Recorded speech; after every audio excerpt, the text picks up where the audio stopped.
my name is Ashley from With Ashley and Co. and the Geek Girls Universe podcast. Thank you for taking time to chat with us today. Yeah, no problem. Thank you guys. So I'm a total D&D noob, and I had an absolute blast watching this movie. How familiar were you guys with it before you got involved? And if you were already familiar with it, then I have to ask about your characters, obviously, Uh-oh. when you play at home. Oh, you don't need to know Sophia's played before. I've never played before. We did play as a cast though before we started shooting, which was really fun because we got to flesh out our characters even more. But Sophia, why don't you tell them what your character's name was? Oh no. In high school. Do you think it's allowed? Am I Yeah, allowed? It's inappropriate, so feel free to censor it as you need. Okay, censor this if need be. My character was a rogue.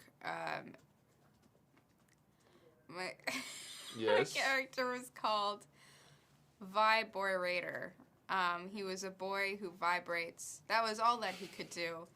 And his oh god, his catchphrase was "It's not a sex thing." And basically, I had a really lot of fun playing that character because I got to like add this little extra table of just like kind of like his just like specifically like this his like kind of a spell slot kind of thing, but it was like with vibrating. So it was like each level he'd learn like a new he'd like learn to like make an imagery of himself or vibrate through walls at one point, you know. But like that would take up a lot of time, and you know, so it's kind of like how would that affect him? How would that would that be like a would something happen afterwards, like you would like have a disadvantage on next rolls because he's tired, whatever, that kind of thing. So it was, it was fun to figure out. I didn't get to play a lot as him, so I wish, but I don't want to talk about him anymore. But yeah, I played a little bit in high school. Cool. Yeah. What are the reactions? I can't look at them. They're laughing. Okay. That's amazing. Thank you. All right, our next one is Jana. So my name is Jana, and I'm with Whiskey and Sunshine, and I also co-host Geek Girls Universe podcast with Ashley. So I actually thought I was a D&D nerd in high school, but clearly, Sophia, you far outdo whatever craziness I did with my high school friends, which is fantastic. I love it. So this movie was filled with lots of Easter eggs for people who are fans of the lore, but obviously was super fun for people who knew nothing of D&D. What, obviously like Thumbershod, and there's some other great Easter eggs, but do you guys have any favorites that were included in the movie? I really liked the Tabaxi. I didn't know much about the D&D lore before shooting, but I got to spend 2 weeks in quarantine with these big D&D textbooks, so I learned so much about the universe, and it was really cool to see the Tabaxi realized. The Dragonborn beggar was really cool.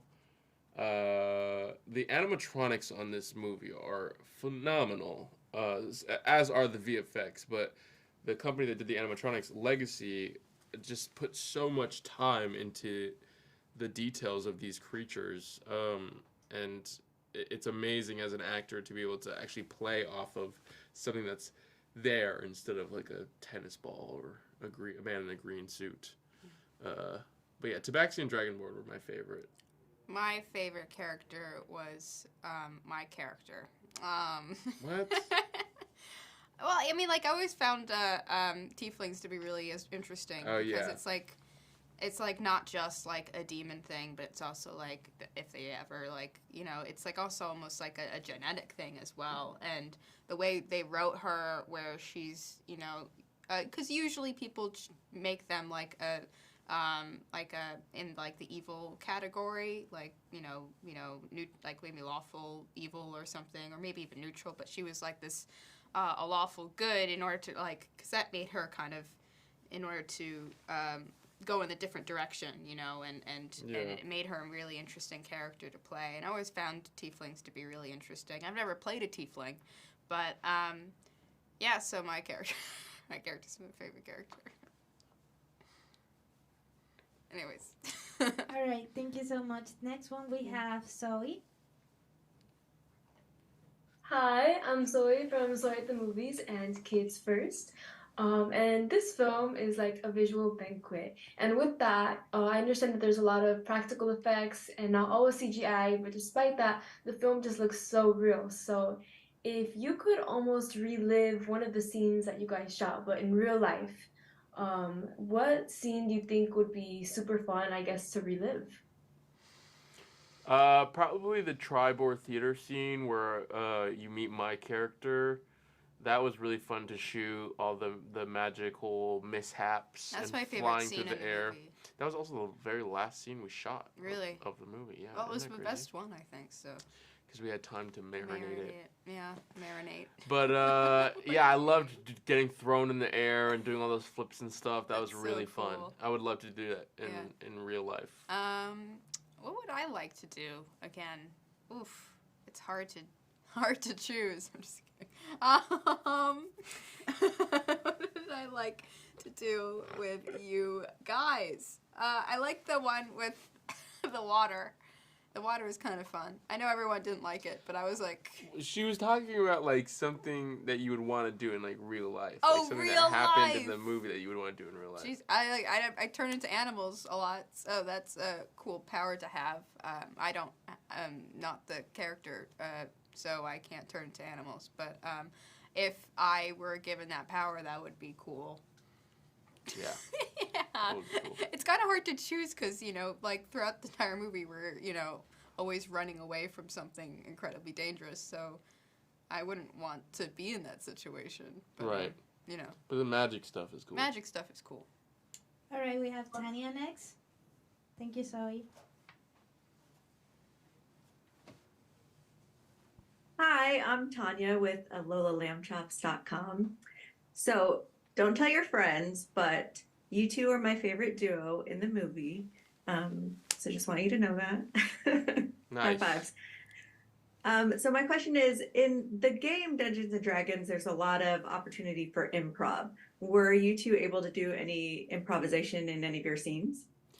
There's not really. I'm not really an improv person. I mean, like, I would do it, but... And John and Jonathan knew exactly what they wanted with every single scene, so and had such a tight script that they weren't necessarily looking for improv.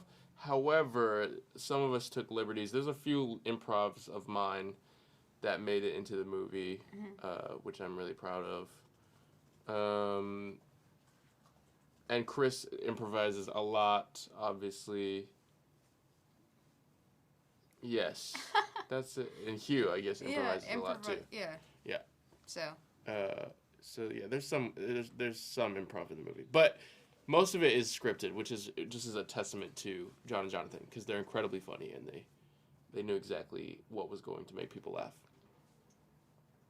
Thank you. Okay, and we have Amanda next. Hi, I'm Amanda from Guide for Geek Moms. Thank you for coming Chris, to chat with us, and you're also my favorite. Yes. Yay. I loved it. I'm telling you, I am obsessed with the corpse scene. It was just so Yes. clever, like well written, and it was so funny. I was laughing till I had tears. So I was wondering if either of you or both of you could tell us a bit about, filming that scene. Oh, that scene was so cool. Those people did such a good job, and The people in the corpse I suits. had to be in there for hours, and I really like with that heavy makeup on. Really too. intense prosthetics. Really intense prosthetics. So kudos to them. I don't know if I could have done what they could have done. Well, I probably no, I don't know.